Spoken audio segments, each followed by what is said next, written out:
예, 여러분 안녕하세요. 누가 이 영상을 보실지 모르니까 보실 분한테 인사드리고요. 오늘 우리 소망반 명제 공부하겠습니다. 다음 주부터 시간표가 바뀌는데요. 쌤 다음 주 금요일에 빨간 날 광복절이라서 그날 휴무입니다. 하루 휴무입니다. 근데 빨간 날이라고 해서 항상 다 쉬는 건 아니고 쌤이 판단해서 쉴 때는 쉬고 아니면 그냥 대체로 수업을 하거든요. 근데 요번에는 내가 한번 쉬게 됐어요. 자, 명제 갑니다. 명제 참이냐 거짓이냐 명확하게 판별할 수 있는 문장 아니면 시. 나는 사람이다. 참이죠. 그러면 명제야. 명제 중에서도 참인 명제. 제가 시 웃은 것은 사람이 아닐지도 이렇게 혼자 상상력을 펼쳤나 본데. 그런데 요거는 사람이다 이렇게 하면은 거짓이지. 그러면은 거짓인 명제. 거짓신 명제 이렇게 얘기합니다. 1 더하기 2는 3이다. 참인 명제. 참인 명제. 1 더하기 7은 10이다. 거짓인 명제. 참인지 거짓인지 분명하면 일단 명제고, 참이면 참인 명제, 거짓이면 거짓인 명제. 근데 문장이나 식 중에서도 참인지 거짓인지 그때그때 다르거나 명확하지 않은 경우가 있어. 예를 들어서 광빈이는 멋있다. 사람마다 다를 수 있죠. 명확하지 않다 이런 얘기거든. 그러면은 광빈이는 멋있다라는 문장은 명제는 아니야. 명제는 아니야. 자, 그 다음에 x 더하기 1은 0 이렇게 쓰여져 있는 식이 있다고 합시다. 이 식은요 참도 아니고 거짓도 아니야. 몰라. x가 예를 들어서 5면 어떻게 되나요? 거짓이 되겠지? x가 예를 들어서 마이너스 1이면 어떻게 되나요? 참이 되겠지? x 값이 뭐냐에 따라 참이 되거나 거짓이 되거나 이렇게 오락가락 하는 거는 명제가 아니야. 우리가 아는 방정식은 명제가 아니야. 그에 비해서 항등식 있죠. 0 곱하기 x는 0. 항등식은 항상 참이라는 뜻이잖아. 항등식은 명제야. 항등식은 명제야. 얘는 명제가 아니야. 알겠니? x 더하기 1이 0보다 크다. 이것도 x 값에 따라 참이 되기도 하고 거짓이 되기도 하죠. 그러면은 명제가 아니야. 명제 아니야. 우리가 아는 대표적인 부등식은 명제가 아니야. 그런데 부등식 중에서도 x가 실수이면 이건 항상 참이지 않습니까? 항상 참인 부등식을 우리가 절대부등식이라고 하거든요. 절대부등식. 여러분이 이 단원 말미에 가면 절대부등식이라는 단원을 따로 내용이 있어요. 공부하는 내용이. 자, 그런데 요거는 지금 미리 끄집어내가지고 항상 참인 부등식을 절대부등식이라고, 항상 참인 것은 참이라고 얘기할 수 있잖아. 그러니까 이건 명제예요. 자, 이 중에서도 x값에 따라 참이 될 수도 있고 거짓이 될 수도 있는 이거나 이거, 우리가 보통 방정식이라고 부르거나 아니면 부등식이라고 부르거나 이런 것들은 명제라 하지 않고 다른 용어가 있는데요. 조건이라고 합니다. 조건. 방정식이나 부등식은 명제가 아니라 조건이다. 방정식이나 부등식은 명제가 아니라 조건이다. 이 중요한 말입니다. 자, 거기까지 내용 정리했고요. 여기 있는 두 가지 말은 알아도 그만 몰라도 그만이에요. 정의, 용어의 뜻, 명확하게 밝혀놓은 것. 사람이란 무엇인가? 사람은 네모이다. 이렇게 돼 있는 거 있잖아. 국어사전 딱 찾아서 자동차 이러면 자동차는 무엇이다 돼 있는 거 있잖아. 그건 정의예요. 정의고 정리는 피타고라스 정리, 인수 정리, 나머지 정리 이런 것처럼 이미 참이라고 알려져 있는 명제 중에서도 힘이 센 거, 활용도가 높은 거, 이런 것을 우리가 정리라고 이름을 부릅니다. 피타고라스 정리 시험 칠 때 많이 만나봤지, 다항식 할 때도 만나봤지. 그러니까 많이 만나봤잖아, 피타고라스 정리. 그런 애들은 참인 명제인데 정리라고 불러줍니다. 이 두 개는 몰라도 돼요. 확실히 해야 되는 건 명제하고 조건입니다. 자, 넘어가. 이제 조건에 대해서 심도 있게 얘기를 좀 해볼까, 그런 상황입니다. 조건에 대해서. 조건이라는 것은 문자가 있고 등식이거나 문자가 있고 부등식이거나, 그래서 그 문자의 값에 따라 참이 되거나 거짓이 되거나 5 더하기 1은 0, 거짓, 마이너스 1 더하기 1은 0, 참. 그렇게 정해지는 문장이나 식을 조건이라고 합니다. 그러면은 이 조건이 언제 참이 될까요? 하고 물어보면 뭐야? 해를 구하라 이래 되는 거지. 해를 구하라 그러면 우리가 마이너스 1 이렇게 쓸 거거든. 근데 해를 구해놓고는 양쪽에 집합 기호로 이렇게 묶으면 뭐가 돼? 해를 모아놓은 집합이 되지. 줄여서 해집합이 되지. 해를 모아놓은 집합을 다른 말로 진리집합이라고 합니다. 진리집합을 구하라고 하면 주어져 있는 조건이 참이 되게 하는 집합을 구하세요, 이런 뜻이야. 여기서는 집합을 표현하는 방법이 이렇게 원서나열법도 할 수 있고 조건제시법으로 이렇게 할 수도 있죠. 이렇게. 마찬가지로 여기서도 원서나열법은 조금 어려운 것 같고 조건제시법으로 하면 이건 가능하겠지. 맞지? 아이고, 기호를 잘못했네. 요 정도는 가능하잖아. 그러니까 어쨌든 참이 되게 하는 x들을 모아놓은 집합이 뭐라고? 진리집합이다. 해의 집합, 진리집합이다. 이렇게 생각하시면 됩니다. 우리가 나는 중학교 맨 처음에 입학해가지고 영어를 배웠을 적에 hello, I am 민호 뭐 이런 식으로 하고 I am a boy 뭐 이런 문장을 처음 배웠었거든요. 중학교 때 그때는 입학해야 배웠었다. I am a boy 이렇게 있으면은 이거 문장을 부정하라, 뭐 의문문을 만들어라, 뭐 그런 거 있잖아. 부정하려면 어떻게 했느냐면 여기 비동사 뒤에다가 부정어 not을 붙였었지, 그지? 그래가지고 나는 소년이다를 부정하라 그러면 나는 소년이다 이렇게 안 하고 어떻게 했지?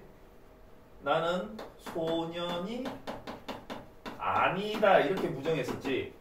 맞지요?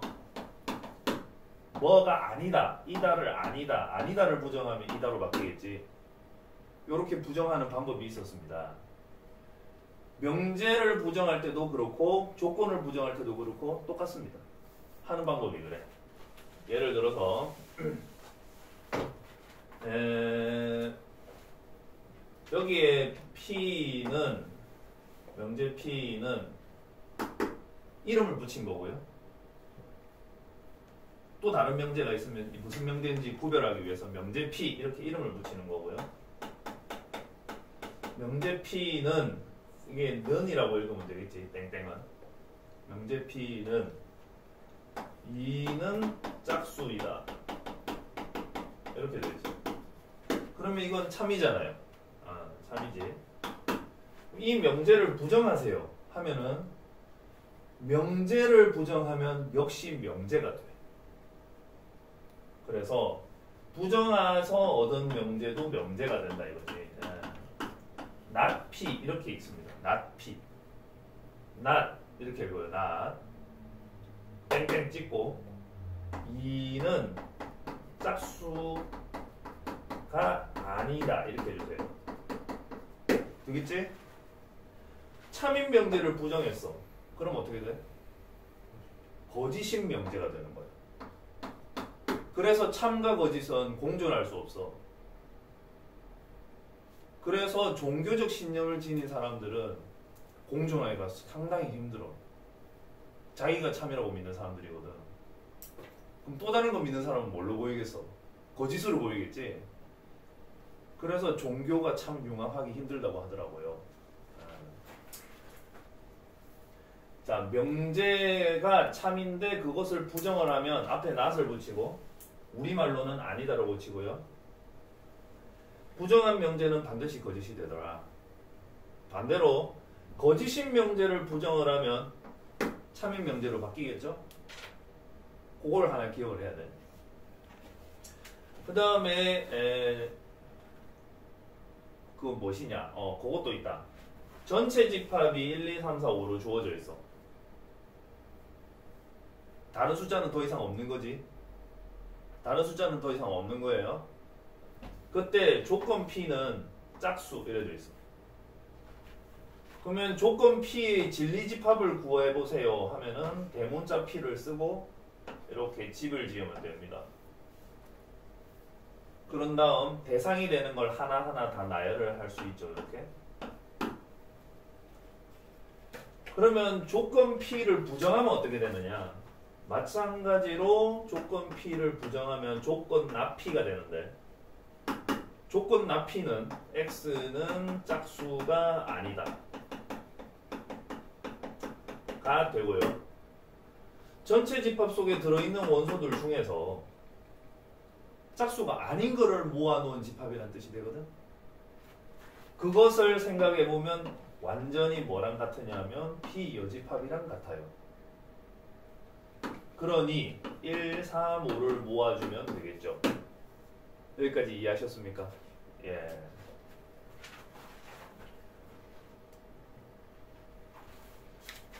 여기는 원래 한꺼번에 설명하는 게 여러분 듣기에도 좋거든요. 조건 P 또는 Q, P 그리고 Q 요까지 설명하면 됩니다. 들어보세요.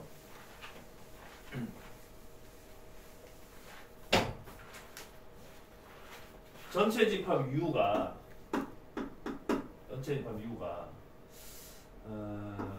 1, 2, 3, 4, 5, 6 이렇게 되어 있어요. 그 다음에 이런 문장이 있어. 조건 P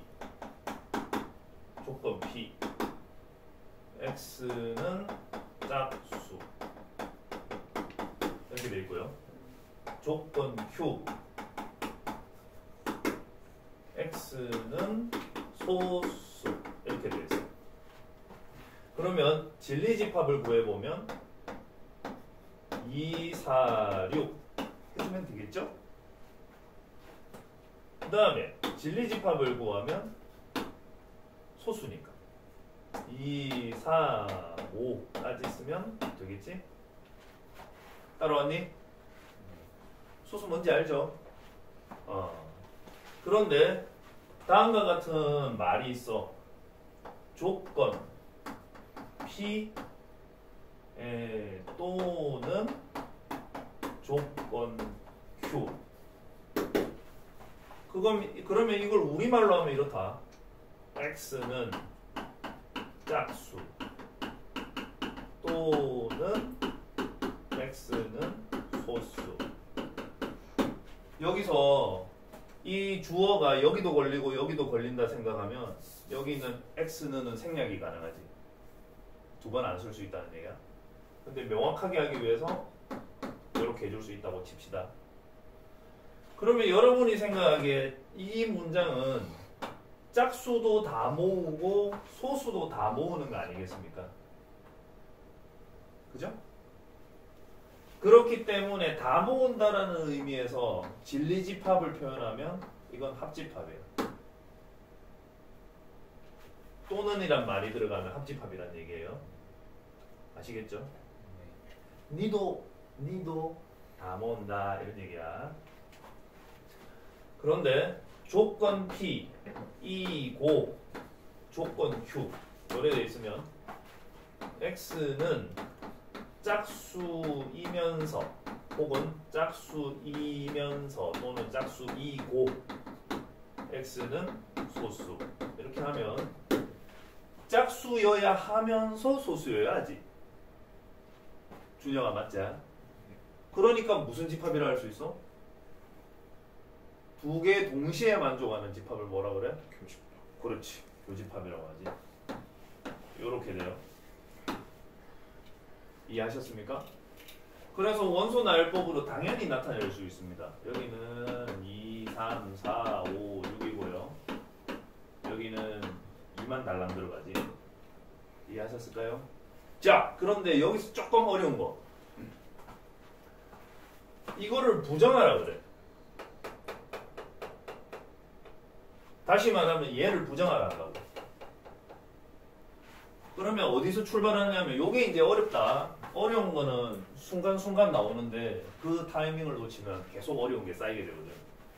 자, 요거를 부정하라 그러면 우리가 어떻게 배웠냐면 합집합인 것을 부정하면 합집합이 아니다가 되잖아. 합집합이 아니다. 이거 지난번에 무슨 법칙?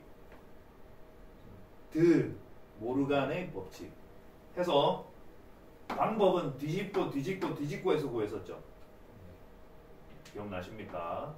그래서 뒤집고가 돼. 이제 얘를 우리말로 번역하면 이렇게 된다.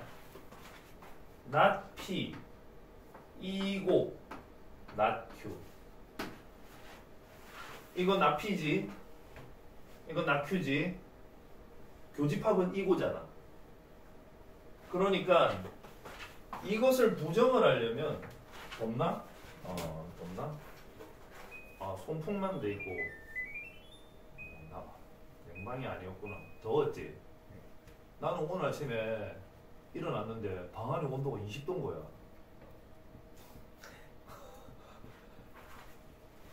깜짝 놀라가지고 긴 옷을 막 주워 입었다. 그러고 나서 아무런 생각 없이 그냥 그 옷을 입고 아차 그냥 나갔다가 얼어 죽을지도 몰라 이러면서 심지어 이거 하나 걸치고 와서 울산에. 근데 울산에 오니까 바람은 좀 시원하게 불어도 그냥 여름 날씨더라고. 여기는 오늘 아침에 비 안 왔죠? 왔었어. 새벽에 왔었어. 부산은 어제 밤부터 계속 아침에 비가 왔었거든. 자, 중요합니다. 이것을 부정하라 그러면 뒤집고 세 개를 다 뒤집어야 돼. 그래서 P는 not P 되고 또는 이고 되고 Q는 not Q가 된다 이 말이야. 그 다음에 여기는 어떻게 고쳐야 돼? 짝수도 아니고 소수도 아니다 이래 되겠지. 이게 조금 어렵다고 내가 지금 얘기하고 있는데 포인트가 여기 있어. 쉬운 거는 누구든 다 쉬운데 딱 어려운 거 나올 때 그때 정신 바짝 차려야 돼. 공사 현장에서도 일하다 보면 갑작스럽게 위기가 찾아온단 말이야. 정신 바짝 차려야 돼. 요즘 자꾸 공사 현장에서 돌아가시는 분들이 있던데 정신 바짝 차려야 됩니다. 자, 같은 식으로 얘를 부정을 하면 교집합이 아니다가 되는데 그럼 요거는 그 모르간 하면 뒤집고 이렇게 했단 말이야. 그러면 뒤집고 이렇게 되는 거죠. 이걸 읽을 때는 P가 아니다 또는 Q가 아니다 이렇게 있겠지. 자, 그대로 가봅시다. P를 뒤집었으니까 not P, 이거를 뒤집었으니까 또는 Q를 뒤집었으니까 not Q 이렇게 되고요. 우리말로 번역은 어떻게 한다고요? 짝수 아니거나 이게 동시에라는 뜻이니까 부정을 하면 또는이라는 의미로 바뀌어야 되거든. 그래서 거나로 바뀌어야 돼. 거나. 이거나 저거나. 짝수 아니거나 소수 아니다. 제일 어려운 거는 수학 기호로 하는 게 어려운 게 아니라 여러분들이 보통 어려워하는 게 뭐냐면 이걸 우리말로 바꾸는 게 어려워. 영어가 왜 어렵냐? 영어 그냥 읽는 거는 하겠는데 그걸 우리말로 번역하는 건 어려워. 그래서 뭐가 있어? 번역하는 직업이 생겨. 이제는 그것도 별로 필요 없겠지만 근데 수학 선생님은 수학식으로 된 걸 우리말로 번역하는 걸 잘하는 사람이라 할 수 있거든. 여러분들이 어려워하는 것도 이걸 어떻게 식으로 바꾸지? 하는 거거든. 말로 되어 있는 걸 식으로 바꾸기, 식으로 되어 있는 걸 말로 바꾸기, 그게 좀 어려워요. 자, 요거 이해하셨습니까? 자, 여기까지 밑에 페이지에 대표 문제 풀어주십시오. 121쪽까지입니다.